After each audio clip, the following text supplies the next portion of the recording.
Olá pessoal, Fábio Akita. Vamos dar uma pausa na série de vídeos técnicos. Se não assistiu ainda, eu fiz uma minissérie falando sobre redes e logo em seguida começando a falar sobre Linux. Como foi muita coisa técnica, eu me entediei. Então eu resolvi mudar a marcha hoje para falar sobre gerenciamento de projetos. Em particular, finalmente eu quero discutir sobre o famigerado desenvolvimento orientado a testes. É um puta tema cabeludo que daria para fazer um canal inteiro sobre, mas a ideia é discutir só alguns pontos básicos para iniciantes no assunto mesmo. Então, vamos lá!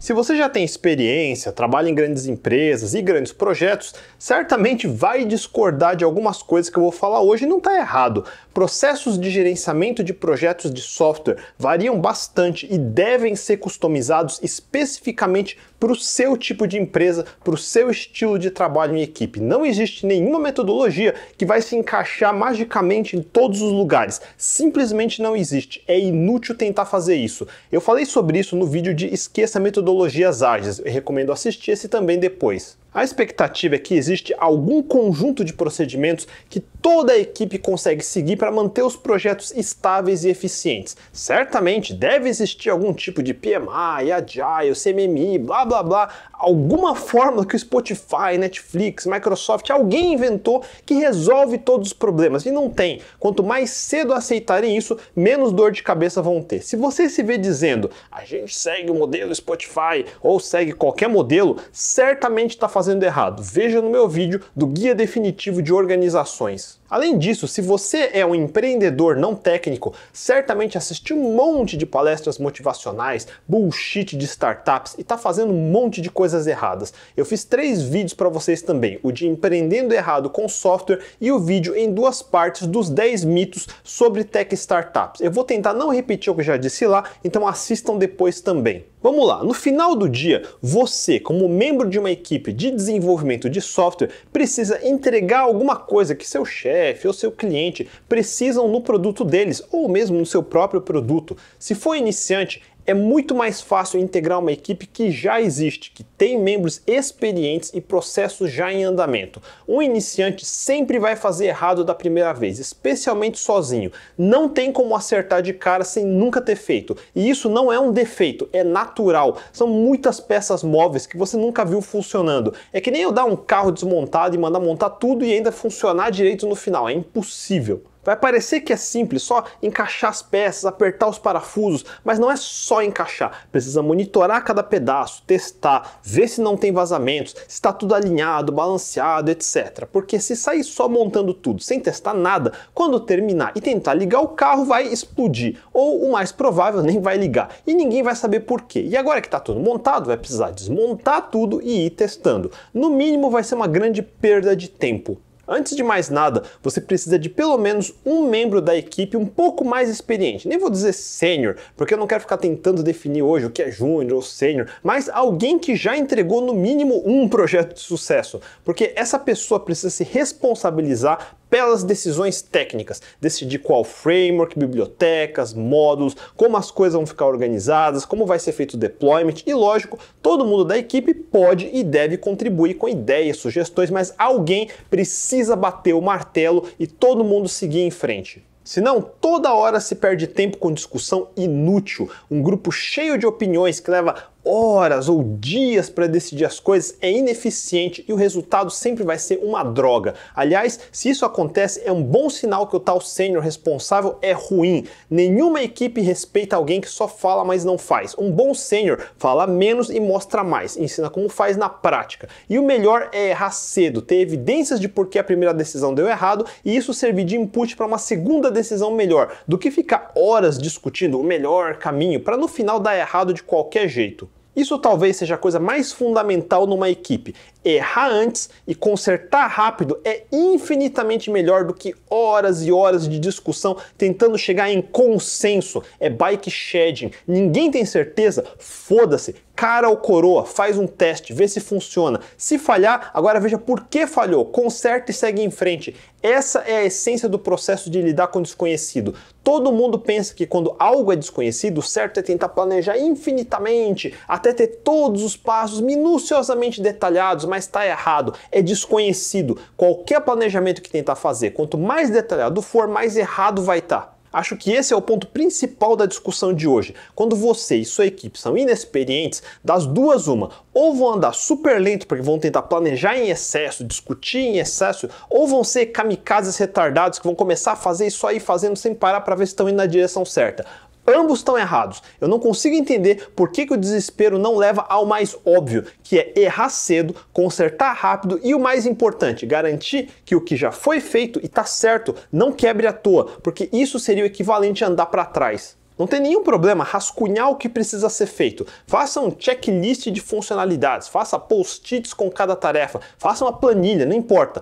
Todo mundo da equipe precisa ter uma noção geral do que precisa ser feito, mas não tente detalhar em excesso. Só coloque detalhes no que tiver muito incerto no momento em que precisa ser feito e não com meses de antecedência. Portanto, qualquer um que tenha estudado engenharia de software ou gerenciamento de projetos tradicional e viu coisas como requisitos, casos de uso ou até mesmo stories, você só precisa de uma lista curta com poucas palavras. Não é para levar dias escrevendo, é para levar horas, no máximo. Eu vou voltar nesse ponto mais para o fim. Não importa quantos diagramas, fluxogramas, photoshops ou words vocês produzam, nada disso é o software. Para um amador, dá a impressão que o ideal é ter o máximo de páginas de requerimentos detalhados quanto possível. Tá errado. Essa noção errada vem pelo seguinte: qualquer projeto de engenharia civil para fazer uma casa ou um prédio precisa de meses de planejamento, várias plantas baixas, diagramas de encanamento, diagrama elétrico e tudo mais para garantir que o prédio seja construído perfeitamente dentro das especificações. Portanto, software deveria ser a mesma coisa.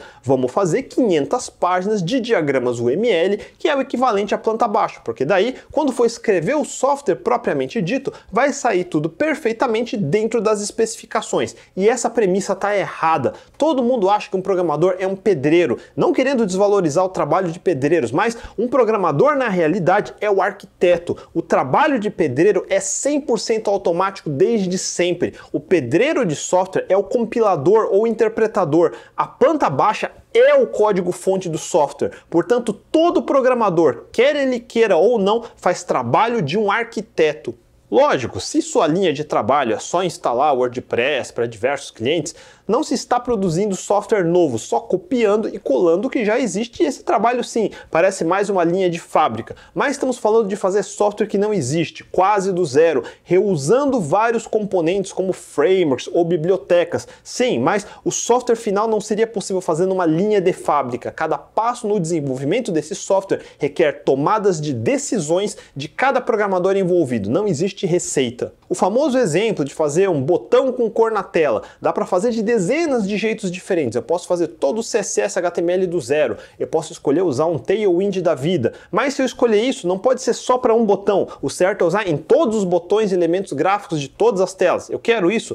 Eu posso escolher fazer todo o sistema de eventos do zero ou usar React ou Vue, mas de novo, isso vai afetar todo o sistema. Qual a minha equipe tem mais facilidade para usar? Já tinha começado com um sistema em Angular. Se eu decidir que eu quero usar Vue no lugar, quanto custa reescrever tudo? Vale a pena? Tudo são decisões, muitas sem grandes consequências, mas algumas podem quebrar seu projeto inteiro se feito de forma irresponsável. Como se toma esse tipo de decisão? Não tem receita para isso. Na maioria das vezes, seu prazo está apertado e o ideal é não escolher decisões que envolvam jogar tudo fora e fazer tudo de novo. Então, isso já elimina várias escolhas, mas algumas são incertas. Se der certo, talvez vocês ganhem produtividade para frente. Para isso se fazem provas de conceito. Todo mundo ignora o poder das provas de conceito. Prova de conceito ou protótipos são pedaços de código, uma pequena parte da aplicação que deve ser feito com o objetivo de potencialmente jogar fora depois. Portanto, não precisa ser integrado ao código principal. Pode ser feito como uma branch no repositório, o que num GitHub chamamos de pull requests ou num GitLab chamamos de merge requests. Tecnicamente é um desvio no repositório de código. Enquanto todo mundo continua trabalhando no tronco principal, a branch main, alguém trabalha nesse desvio, num galho, por alguns dias para ver na prática se a mudança sugerida realmente traz benefícios ou não.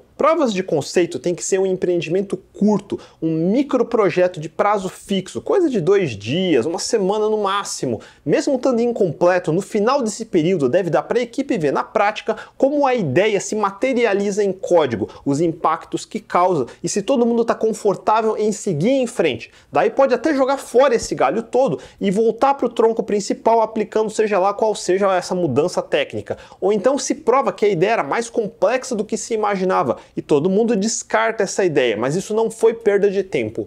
Você tem 10 grandes dúvidas técnicas que podem custar muito tempo, coisas no nível devemos usar React ou Vue, devemos ficar no Postgres ou mudar para Firebase, devemos ficar só em APIs REST ou já começar tudo em GraphQL, vamos dar deploy das coisas em Vercel ou criar Terraform para AWS. Só que ninguém da equipe nunca teve muita experiência em nenhuma dessas coisas. Cada uma pode potencialmente custar 2 a 4 meses. Sua equipe só tem 3 pessoas, então fácil, se eu vou fazer tudo, não vai sair por menos que 10 meses para a equipe e com a falta de experiência, fácil vai virar um ano.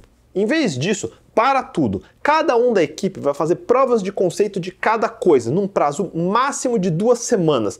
E esse prazo é fixo. Depois de 2 semanas, vamos ver o que saiu. No final, mais da metade dessas coisas se provam realmente mais complicadas ou o custo claramente não vai compensar. E em vez de ir em frente com 10 coisas incertas que ia custar pelo menos um ano para fazer, vocês concordam agora em desistir de 7 delas, porque a prova de conceito deu evidências que não vai dar certo. Por outro lado, 3 dessas coisas se provaram boas e vocês vão seguir em frente. Ao custo de 2 semanas da equipe, vocês economizaram mais de meio ano de trabalho que ia dar errado e vão prosseguir com 3 coisas que vão custar 1 mês da equipe e que todo mundo tem mais certeza que vai dar certo. Esse é o grande truque. Não se comprometa com coisas de longo prazo que ninguém tem certeza. Pague um tempo curto para descobrir se dá para cobrir essa incerteza. Não é jogar tempo fora, é pagar um pouco para não jogar muito mais fora. Essa noção devia ser simples, mas na minha experiência pouca gente parece entender que mais vale a pena jogar fora 2 semanas do que se comprometer cegamente com um projeto incerto que vai levar 1 ano. Na cabeça de muita gente, como 1 ano está longe, fica aquela sensação de vamos indo, lá na frente a gente vê como faz. Especialmente em tech startups que vivem de dinheiro de investimento. Esse tipo de decisão errada acontece muito, porque afinal é muito mais fácil gastar o dinheiro dos outros. E mesmo quem tem que gastar do próprio bolso fica apreensivo com essa noção de jogar fora 2 semanas. Só que não é jogar fora, é o mesmo que pagar um seguro. Ninguém gosta de pagar R$1.000, R$2.000 todo ano, que ao final do ano parece que não serviu para nada. Só que se durante esse ano tiver um acidente, você atropelar e machucar alguém, agora não é R$2.000 que vai custar, vai ser 100 mil, 200 mil reais. Quem faz economia porca fica de bravata achando que não precisa, não vai acontecer, é o primeiro que se envolve em acidentes e depois fica falido. Em projetos é a mesma coisa. Se for coisa que você já fez várias vezes antes, o risco é baixo. Já sabe o que tem que fazer, tem noção de quanto vai custar e mais ou menos sabe o que pode dar errado. Então consegue ir em frente. Mas se nunca fez, é melhor fazer um teste antes para decidir. Caindo no dia a dia de programação, é esse o mesmo argumento de por que falamos que todo programador deveria fazer no mínimo testes unitários de tudo que está trabalhando. Toda nova funcionalidade deveria ser coberta de testes. Toda correção de bugs deveria começar com um teste que simula o bug para que já comece falhando e você sabe que corrigiu quando esse teste passa. Não só isso, esse bug em particular não vai acontecer de novo. Todo teste que você começa escrevendo antes de fazer o código é como uma mini prova de conceito antes de tentar fazer uma coisa que não tem muita certeza. Se não tem certeza, comece escrevendo um teste. Muitas pessoas já me pediram para fazer um vídeo sobre testes, mas eu realmente não tenho vontade, porque testes é um assunto que tem já toneladas de documentação, livros, tutoriais, cursos, blog posts, PDF gratuito online para cada linguagem diferente, para cada framework. Testes não é um troço que você aprende em 5 minutos e faz igual para sempre, é um conjunto de técnicas. O ideal é um júnior parear com alguém mais experiente e aprender na prática, quando precisa fazer e com que nível de detalhes. É muito importante que sua equipe tenha pelo menos uma pessoa mais experiente que entende a importância de ter testes e oriente os demais a fazer. Deixa eu fazer o sales pitch de 2 minutos de por que todo programador deve fazer testes e de por que nenhum pull request pode ser mergeado sem testes e por que uma pessoa que se diz sênior e é contra fazer testes, por definição não deveria se considerar sênior. Toda regressão é tempo e dinheiro jogado fora. E o que é uma regressão? Regressão é exatamente o que o nome diz. Se até esse momento, digamos que alguém de QA testou tudo e tinha 0 bugs, alguém me faz um pull request e ficou trabalhando sem integrar por 2 semanas, sem testar, e dá merge na master, faz deploy e o que acontece? Surge um monte de bugs, não só na funcionalidade que ele estava trabalhando, mas em outros lugares que antes funcionava. Esse amador regrediu o trabalho de todo mundo.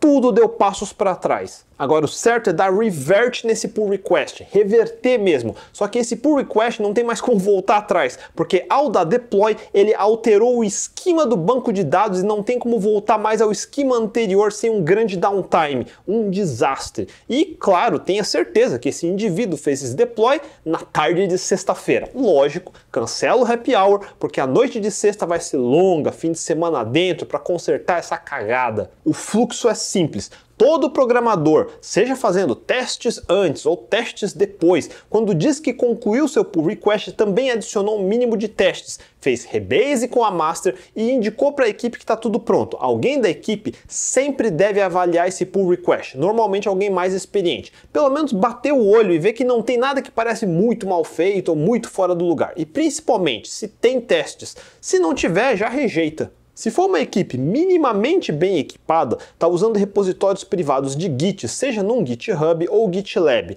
Ambos têm suporte a rodar testes automatizados num serviço separado. Nesse momento, ele já puxou o que está nesse pull request, subiu um container de Docker e executou os testes automatizados do projeto. E quando o avaliador for checar o pull request, já vai saber, inclusive, se os testes passaram ou não. O GitLab tem a própria ferramenta que é o GitLab CI, de Continuous Integration. Tem diversos serviços externos que integram com GitHub, como Circle CI, Travis CI, Semaphore e outros. É super simples configurar no seu projeto e eu não vejo nenhum motivo para não usar. Se o pull request parece que está ok e o CI diz que os testes passaram só agora, é permitido fazer merge desse código novo na master. No mínimo, sabemos que as funcionalidades que funcionavam antes, cobertas com testes, continuam funcionando depois, mesmo com a inclusão desse código novo. É um bom indicativo para toda a equipe que as coisas estão andando para frente e não ficando com débito técnico acumulado para trás. Eu vi um tweet alguns dias atrás de alguém que estava relatando como um idiota da equipe resolveu atualizar a versão do Java, acho que do 16 para o 18 e fez deploy para produção. Óbvio que deu pau. Óbvio que o pau apareceu na sexta-feira. Tem idiota que acha que porque usa uma linguagem compilada, com tipagem estática, como Java, não tem problema não ter testes. Por quê? Se tudo compila, obviamente é porque funciona. Não tem nada que é mais certificado de júnior do que pensar assim, ai, como assim? Voltando ao exemplo de software livre, vamos ver o projeto do navegador Firefox. Sabe o Firefox? Sim, aquele Firefox. Eu baixei o código aqui na minha máquina e Firefox é feito na maior parte em C++, um pouco de Rust, um pouco de JavaScript e é um navegador bem estável e quem usa, acho que raramente tem algum problema dele renderizar errado, crashear ou coisas estranhas assim. Se você é desenvolvedor de front-end, certamente já usou o Developer Tools, certo? Para debugar o que está programando. E esse Developer Tools tem uma suíte de testes para garantir que toda nova versão, antes de lançar para você, baixar na sua máquina, passa todos os testes e não introduz nenhuma regressão. Ou seja, tudo que funcionava numa versão continua funcionando na mais nova. No repositório de código é só rodar Mac Tests DevTools /* e olha só, abre a versão que eu acabei de compilar direto do código-fonte e roda uma suíte de testes de integração, simulando cada funcionalidade do Developer Tools. É assim que a Mozilla garante que código novo não introduz regressões óbvias. Se der uma fuçada no código, olha só, cada diretório tem um subdiretório de testes e muitos deles têm testes específicos para bugs que foram reportados. Assim, eles garantem que bugs corrigidos também não vão aparecer do nada de novo. Bugs que foram corrigidos e aparecem de novo porque não tinham teste para cobrir se chama jogar dinheiro fora, porque tem que corrigir mais de uma vez. Ao longo do tempo você está perdendo tempo, dinheiro, eficiência e mercado para outro projeto que vai fazer melhor que você com menos recursos. Tem gente que acha que porque é programador front-end não precisa se preocupar com testes. Eu acho que todo mundo gosta do projeto React do Facebook, quer dizer Meta, certo? Eu baixei aqui o código-fonte da biblioteca React e olha só, se eu rodar yarn test, o React tem uma suíte de testes feita em Jest. Pelo mesmo objetivo, mais de 7.000 testes unitários garantem que quando você atualiza o React não vai quebrar tudo. Sabe aquela biblioteca de estilos, o Tailwind CSS? Um amador poderia imaginar que é só uma coleção de CSS, obviamente não precisa de testes, certo? Errado. Eu baixei o código-fonte do Tailwind e adivinha, se rodar yarn test, mais testes unitários em Jest, quase 900 testes unitários, fora checagens com ESLint, que por acaso deu alguns erros. Eu baixei do branch principal, que ainda estão mexendo e na próxima versão esses bugs vão ser corrigidos. Mas está claro o que funciona e o que não funciona para quem está contribuindo. Esse povo de front tá muito fresco, ficar fazendo testes é coisa de hipster. Certamente povo de Python mais calejado, mais raiz, não se importa com essas besteiras. Por isso eu baixei aqui o código-fonte do framework Django. E olha só, tem um diretório chamado testes. E dentro eu posso rodar esse script chamado runtests.py. E lá vai ele rodar centenas de testes para garantir também que versões novas do Django não tá quebrando nada que já funcionava antes. Mais de 16 mil testes passando bonitinho. Foda-se o povo de JavaScript, Python, vamos mudar para PHP.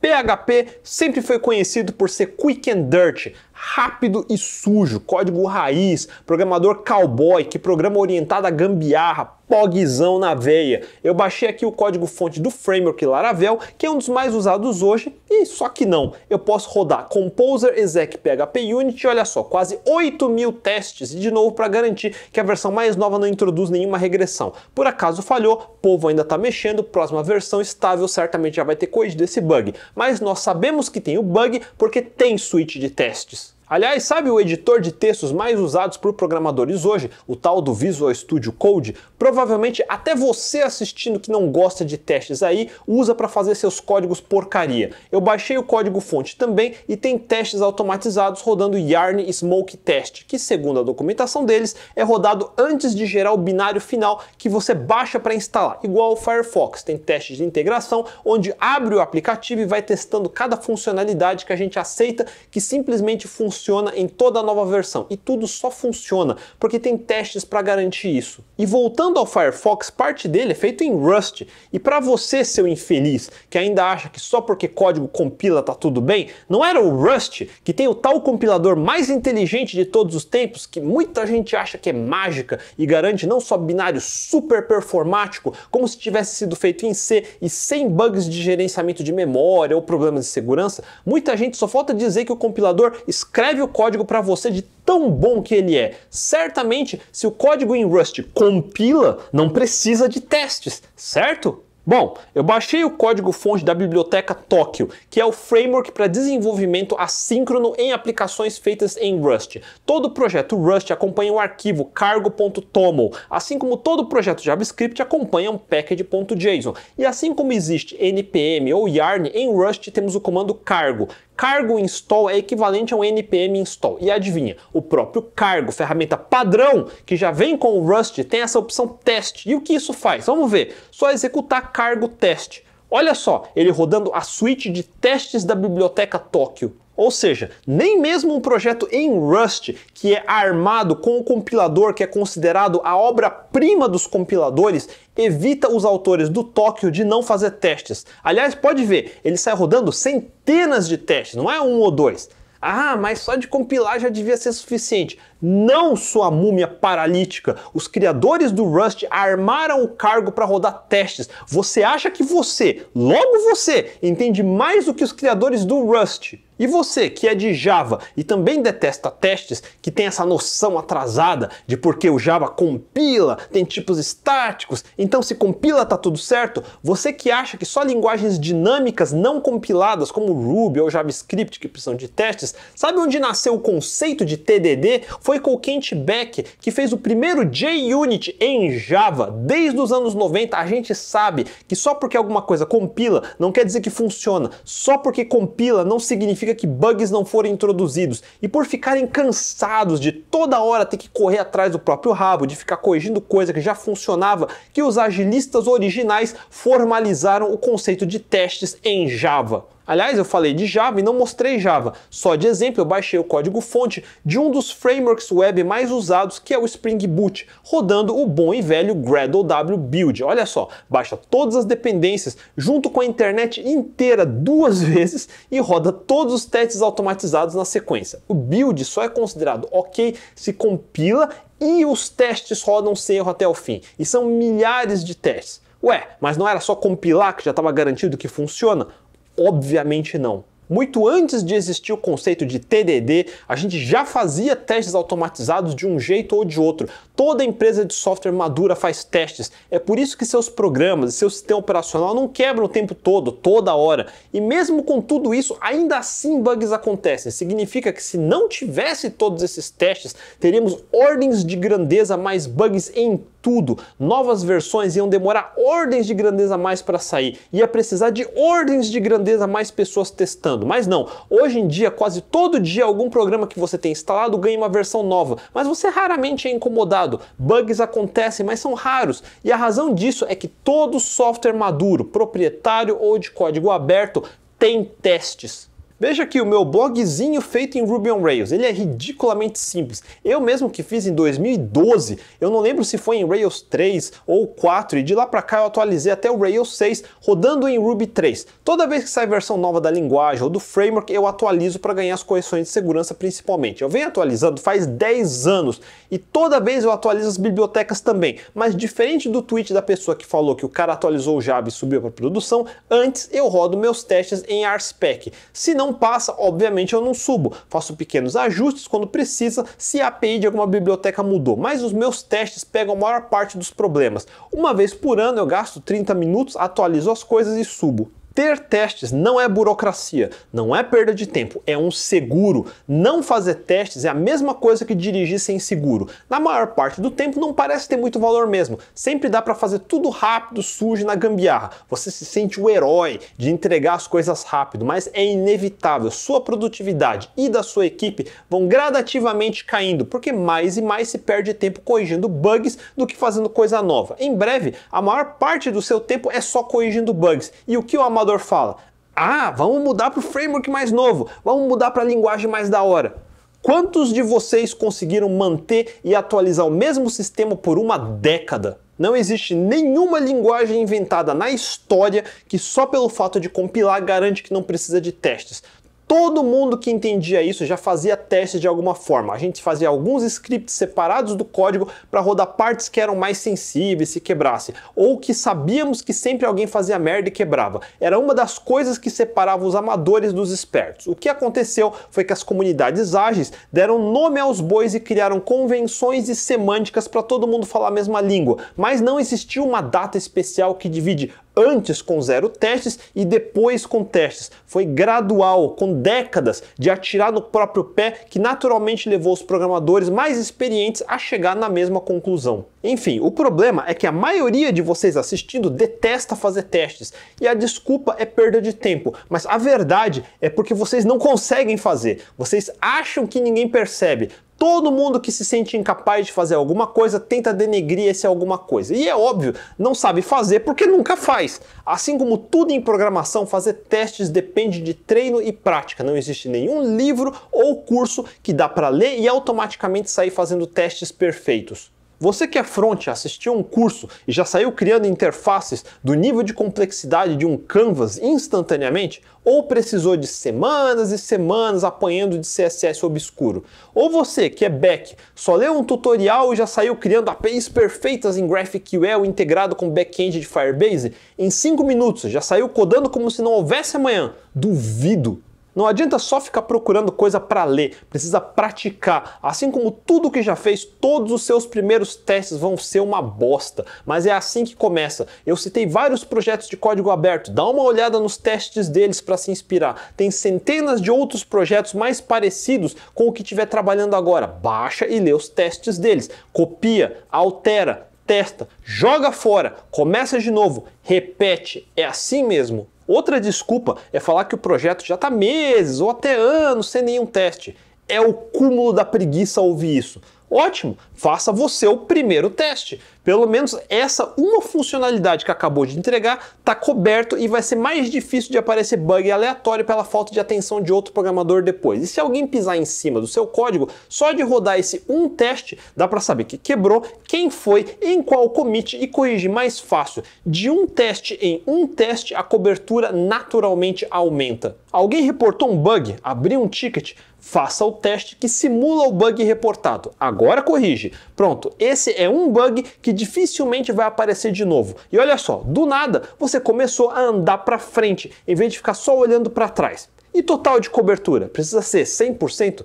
Isso é outra pergunta idiota que sempre aparece numa discussão de quem é desleixado. Foda-se, você não fez nem 1% ainda. Para que quer discutir 100%? Não interessa. Faz 50%, faz 500%. Só faz a porra dos testes. O que acontece é o seguinte, sua equipe tem 3 pessoas, cada um consegue pegar 2 ou 3 tarefas do backlog por semana, 6 a 9 tarefas entregas toda semana pela equipe. Se o sistema começa a ser usado por usuários de verdade, rapidamente começam a aparecer bugs e problemas. Surge um ticket, 2 tickets, de repente a equipe só consegue entregar 3 a 6 tarefas por semana, porque precisa resolver bugs urgentes, mas continua entregando coisas, só que essas coisas novas causam mais bugs. Na próxima semana a produtividade caiu para 2 a 4 tarefas e o número de bugs aumenta em vez de diminuir. Em pouco tempo, a equipe male entrega 1 ou 2 tarefas novas. O resto do tempo é só resolvendo bug. E qual a decisão do gerente do projeto? Ah, é normal,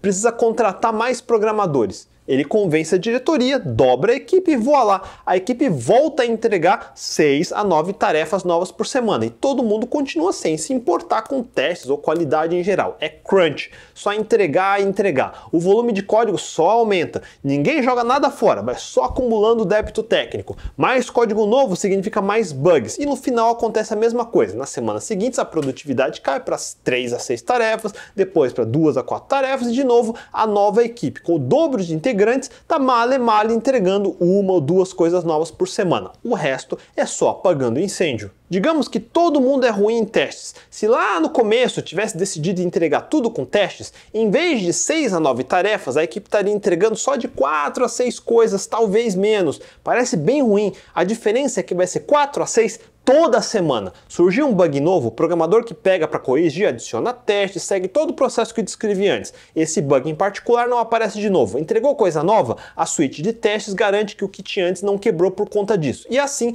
toda semana, de forma sustentável, a equipe entrega 4 a 6 tarefas. Não é o máximo de 9, mas não cai para 1 ou 2. Daí a empresa decide contratar mais gente e dobra a equipe, mas a equipe é diligente e treina os novos integrantes sobre a importância de qualidade. A produtividade quase dobra, de 4 a 6 para 8 a 10 tarefas. A produtividade só dobra se todo mundo segue o protocolo, ninguém pisa no calo de ninguém e tudo que já foi feito e testado continua funcionando no futuro. Todo o upgrade de bibliotecas e correções de segurança tem garantia que o sistema continua funcionando porque a suíte de testes está passando. Daí nenhum deploy de upgrade feito na sexta-feira causa desastre que vai precisar varar fim de semana corrigindo. Olha só que mágico! Muita gente vai inventar um monte de desculpas para não fazer testes e eu garanto que para cada desculpa nós já temos solução. Nenhum programador precisa rodar a suíte de testes o tempo todo se essa suíte demora muito para executar. Basta rodar alguns poucos ao redor do trabalho que está fazendo naquele momento. Daí sobe um pull request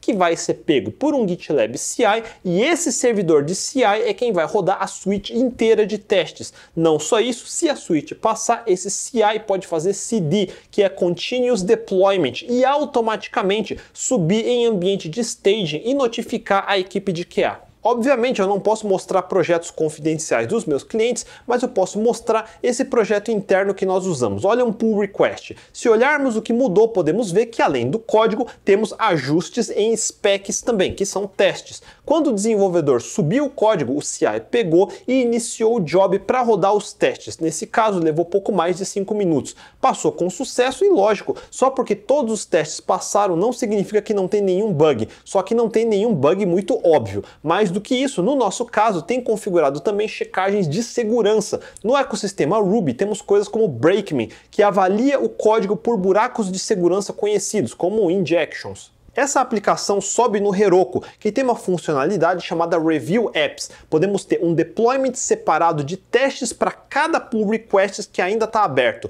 justamente para alguém conseguir testar de verdade antes de aprovar. Um Review App é um ambiente de staging, só que isolado para cada pull request. Dá para ter dezenas de Review Apps em paralelo, assim não precisa ficar acumulando e integrando tudo no mesmo ambiente de staging para testar, o que seria uma zona. Testa tudo isolado, vai aproveitando no ritmo do responsável pelos testes. E no final, quando tiver tudo testado, aprovado e mergeado na branch principal, daí faz um deployment para produção aqui do lado. Nesse exemplo, no dia que eu fui tirar foto de tela, não tinha nenhum pull request aberto, mas eles apareceriam listados aqui, cada um com uma URL separada de testes. Esse é outro motivo de por que eu sempre recomendo o Heroku. Ele não é o mais barato, mas esse tipo de recurso facilita o fluxo de trabalho em ordens de grandeza. Só as horas de desenvolvimento que se economiza de cada desenvolvedor já se paga. Enfim, uma vez cada pull request de cada desenvolvedor sendo aprovado, tudo vai sendo integrado no branch principal e podemos fazer um deployment de tudo integrado para o ambiente de staging. Agora o pessoal de QA pode fazer o trabalho deles direito, que é testar as coisas novas e não ficar retestando tudo de novo que já funcionava antes. Todo o report de bugs volta para o programador, que faz a correção e ajusta os testes para cobrir os casos que não tinha pensado. Com o pull request ajustado, os testes passam, que haja view stage, e o sênior da equipe pode dar a última olhada e fazer um merge na branch principal. E aí alguém de DevOps ou alguém responsável pela produção pode pegar o que está na branch principal e fechar uma versão para produção com a segurança de saber que se está na branch principal, então está funcionando corretamente. E se estiver usando o Heroku, ainda tem uma facilidade extra. Digamos que todo mundo fez tudo direitinho, mas mesmo assim surgiu um bug que só aparece em produção. Basta ir nessa aba de atividades e clicar em Rollback para voltar para a versão anterior. Heroku é caro, mas é nessas horas que ele se paga. Medo de deploy na sexta-feira só existe em equipes disfuncionais que não sabem esse básico que eu acabei de falar. Falando em disfuncional, o maior desafio em toda equipe de projetos é coordenar a comunicação. Ao ter um repositório de códigos como o Git, um processo de testes de integração contínua, pareamento entre seniors e juniors para compartilhar conhecimento e um protocolo como de pull requests, estabelecemos um conjunto simples e objetivo de entendimento nessa equipe. Não seguir esse protocolo é um desrespeito à equipe. Você não programa para você mesmo, você contribui com sua equipe. O importante não é andar rápido. O importante é não estragar o que já funcionava. Da mesma forma, ninguém deve sair adicionando coisas no projeto que ninguém está sabendo. Por isso que no mundo ágil se inventou os tais rituais como de planejamento e revisão. Rituais não devem ser obrigações, mas pontos de coordenação. Se os rituais estão sendo meramente para as pessoas aparecerem, mas não participar, então não servem para nada e devem ser eliminados e repensados. Esse é um ponto não técnico que eu não quero tentar detalhar demais, mas eu preciso falar de um ponto específico: estimativas. Se tem uma coisa que o programador odeia fazer mais do que testes é estimar tarefas. Eu já disse isso em outros vídeos, mas existem duas palavras que todo mundo não técnico confunde: estimar e prever. O programador estima, mas os gerentes ou diretores acham que receberam previsões. Estimativas são ordens de grandeza, não está certo nem errado, é uma ordem de grandeza. Previsões sim é para serem precisas. Quando um programador diz que pode levar 2 ou 4 dias, é isso que pode levar 2 a 4 dias, talvez leve 5. E aí o gerente que achava que tinha uma previsão na mão fica puto, porque estava esperando 2 dias, recebeu em 5 e quer sair chutando tudo. E é isso que eu chamo de um idiota. Eu acho que todo gerente de projetos devia gastar um tempo movimentando o próprio dinheiro no mercado financeiro, comprar e vender ações ou opções ou criptomoedas, não importa, porque todo mundo gostaria de saber para onde vai o mercado, se vai subir, se vai cair. É impossível acertar 100% do tempo. Se alguém soubesse prever isso, quebraria o mercado financeiro. O máximo que podemos fazer é dar chutes educados, estimativas. A gente tenta acertar, comprar na baixa, vender na alta ou no mínimo planejar para alta e se proteger da baixa. Criamos contingências, sabemos que é impossível sempre ganhar e o máximo que podemos fazer é tentar minimizar perdas, e as perdas nunca vão ser zero. Gerenciamento de projetos é a mesma coisa. Um gerente inteligente não se interessa em tentar prever cada tarefa individualmente. Ele observa o movimento geral da equipe e do produto. Está em tendência de alta de produtividade, baixa de produtividade, tem como influenciar a baixa? Qual é o obstáculo? Algum diretor deu carteirada e quebrou o planejamento? Alguém ficou doente? Um bom gerente está numa posição que um analista financeiro não tem, de influenciar as tendências.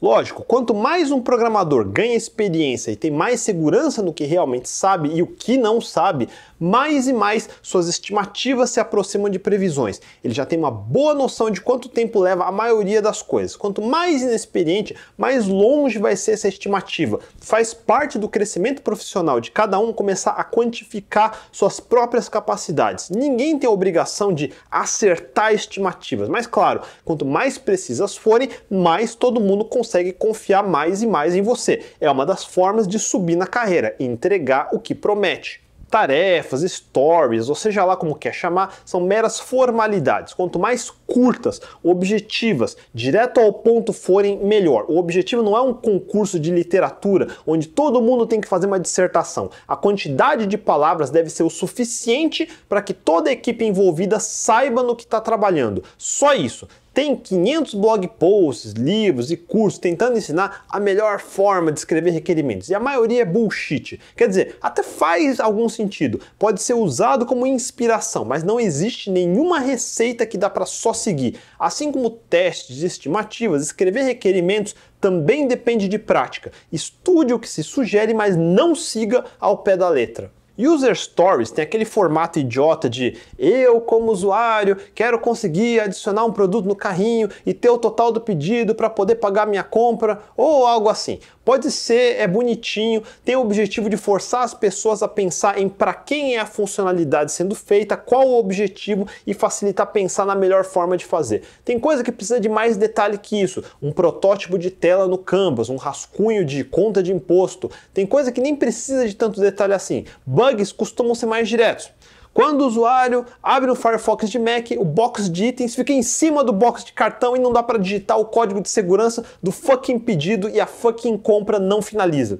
Tá super claro. Eu tive um cliente que o imbecil do CTO mandava todo programador descrever em detalhes como ia programar antes de escrever uma linha de código. Tinha que listar que classes novas ia criar, com que métodos, com quais nomes. Era a coisa mais idiota que eu já vi. Só perde para a época que o povo achava que precisava fazer diagramas de classe UML precisos meses antes de escrever uma linha de código. É idiótico. É da época que eu falei que se achava que programador era só pedreiro e havia uma fórmula mágica de descrever tudo antes de escrever o código. É uma noção boçal. O resumo é simples. A descrição deve ser a mais concisa, com o menor número de palavras possível. A equipe deve conseguir se reunir e em pouco tempo entender o que precisa ser feito, quem vai fazer, quem precisa de ajuda. O gerente ou o Product Owner e o equivalente Tech Lead ou programador mais sênior deveriam estar alinhados. Daí quando seja lá qual programador entregar a pull request para aquela funcionalidade, o Tech Lead consegue avaliar rápido e mandar para o QA. O PO e o QA precisam estar alinhados para ver se o que foi entregue resolve o que se queria resolver. Burocracia e formalidades em excesso aparecem em empresas onde esses personagens têm preguiça de conversar, ou pior, não sabem o que estão fazendo, porque se soubessem, poderiam ir direto ao assunto. Toda burocracia em excesso é defendida por aqueles que não sabem o que estão fazendo, porque aí podem usar a desculpa de mas eu segui os procedimentos, a culpa não é minha.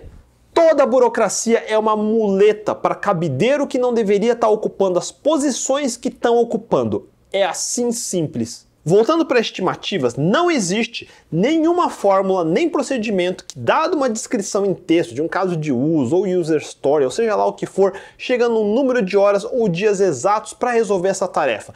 Cocomo e outras bullshitagens são lixo, não tem como. Só a experiência dos programadores envolvidos é capaz de dar uma ordem de grandeza cuja qualidade vai ser proporcional à experiência da equipe. Se a equipe for super experiente, mesmo assim vai ser uma ordem de grandeza. Não tem nada mais retardado do que gente que pega esses números de estimativa, números de horas realizadas, vai pondo num gráfico e fica tentando derivar coisas desses números, fazer integral, aplicar fórmulas. Só porque se tem números não significa que existem cálculos que dê para fazer. Eu posso sair jogando dados, colocar todos os resultados num gráfico e gerar um monte de conclusões. É assim que nasce pseudociência, numerologia, astrologia e todas essas logias idiotas. Estimativa é um chute. Estimativas nunca estão erradas, porque não são previsões. Fazer contas com esses números não faz nenhum sentido. Dá para saber que vai ser perto de 6 meses, mas menos de um ano. Agora, se vai ser 5 meses, 2 semanas, 4 dias, 5 horas, exatamente isso é impossível.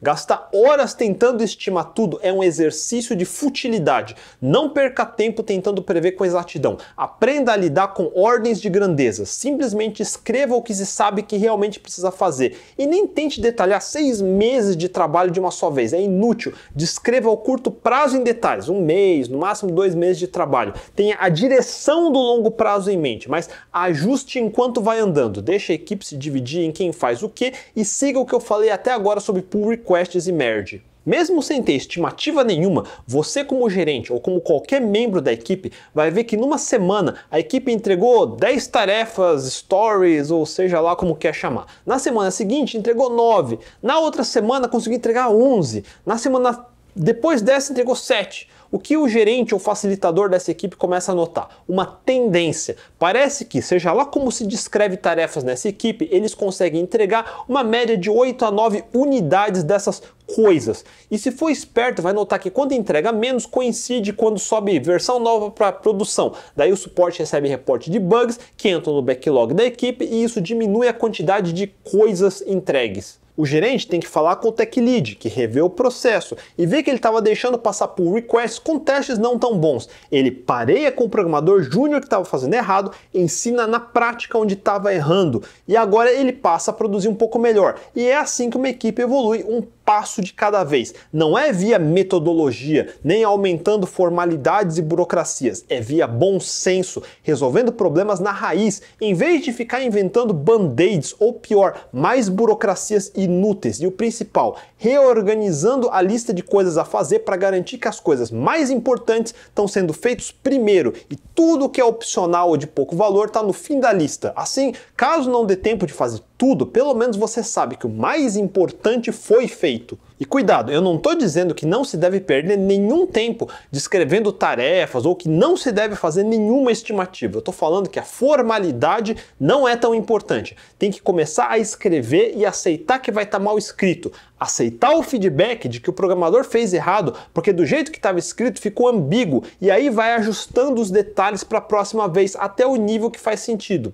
Ah, se eu tivesse descrito essa conta com um exemplo, ele teria entendido. Ou algo assim. Aceitar que uma estimativa nunca vai estar certa ou errada. É só uma referência. Não tente fazer projeções baseado em estimativas, porque isso só vai multiplicar um erro com outro erro. Em vez disso, veja em ordens de grandeza como eu falei. Seja lá como organiza as tarefas da equipe, veja, no geral, que tipos de funcionalidades ou correções de bugs a equipe entrega num certo período de tempo, como toda semana. Daí nem precisa perguntar para a equipe se o que tem no backlog cabe ou não na semana. Você já sabe essa resposta pela velocidade que já conhece. Quando sabe que não vai caber, seja honesto e faça seu trabalho. Corte ou simplifique. Não tem mágica. Se não cabe, não cabe. Se tentar fazer caber, obviamente a qualidade vai cair. É onde vai vir o se eu pular fazer testes, talvez caiba. E quando se cede uma vez, isso vai acumular. Na semana seguinte já começa a vir a conta. E uma decisão feita no desespero numa semana vai prejudicar todo o resto do andamento daqui para frente. Não existe almoço de graça. Toda vez que vai se deixando passar uma pequena coisa errada, isso vai acumulando. Em breve vai estar tudo errado. Ser sustentável é exercitar disciplina. E não tem coisa mais maçante, mais entediante do que ser disciplinado. Quando tudo é uma bagunça, é difícil elencar os problemas. Mas numa equipe disciplinada fica fácil ver quem está puxando a equipe para trás. Sem ter a muleta da burocracia, fica fácil ver quem é a pessoa inconstante, aquele que promete demais, entrega de menos e quando entrega, outra pessoa precisa consertar. A equipe inteira sabe quem é essa pessoa. Eles devem ensinar, ajudar, mas quando a pessoa é resistente a trabalhar em equipe, ela deve ser removida. É assim simples.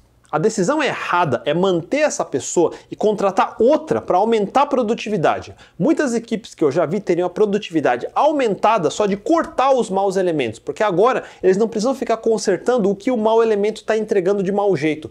Automaticamente a produtividade aumenta, o estresse diminui, todo mundo trabalha melhor. Uma coisa que aconteceu durante esse período que já passou de vacas gordas, com montes de empresas contratando gente ruim no atacado, é que em vez de aumentar a produtividade, eles prejudicaram a qualidade do produto e das equipes. Imagina, um monte de gente ruim fazendo o contrário de tudo que eu falei até agora. Só acumulou um monte de código porcaria que funciona em produção na força bruta, com alguns poucos hiperestressados varando noite consertando a porcaria que recebe. Se a equipe não se importa com o que está entregando, nada do que eu falei até agora importa. E todo novo integrante, ao ver que ninguém está realmente muito interessado, vai aprender do jeito errado. Que o melhor é ligar o foda-se e fazer igual todo mundo. E é assim que um projeto entra em colapso, porque ninguém está ligando. Em empresas com dinheiro dos outros demais é o que mais acontece. Mas se sua empresa realmente depende do código sendo feito, eu sinto dizer, rapidamente todo mundo vai perder o controle. E daí para frente é só cavar o buraco mais fundo.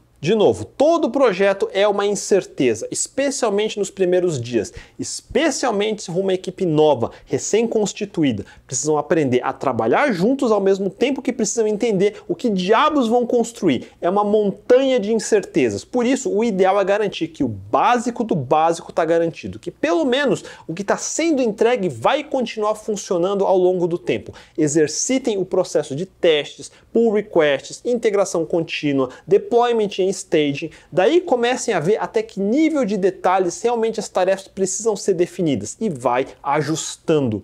Não tente estabelecer regras escritas em pedra no dia 1, é inútil. Comece no equivalente a fazer rascunhos, avalie se o rascunho está no nível de detalhe suficiente. Se não tiver, vai ajustando. O PO, o UX, precisam ir refinando isso. Daí o QA e o suporte precisam também ir refinando o processo de testes. Esse processo volta para a equipe de desenvolvimento, que reflete se está cometendo deslizes técnicos que poderiam evitar bugs óbvios. Todo mundo ainda estava cru em fazer testes e aos poucos vai aprendendo a realmente testar os casos que interessam e deixar de lado os casos que não precisa. Naturalmente vão se acostumando a saber até onde precisa ou não cobrir determinados tipos de funcionalidades. Sério, exercite sua equipe em usar Git direito, em usar os recursos de testes que certamente já tem no seu framework, como eu falei, Rails tem, Django tem, Laravel tem, Spring Boot tem, Express tem, React tem. Todo mundo tem suporte a testes que vocês só escolheram não usar. Só que vocês não são seres ungidos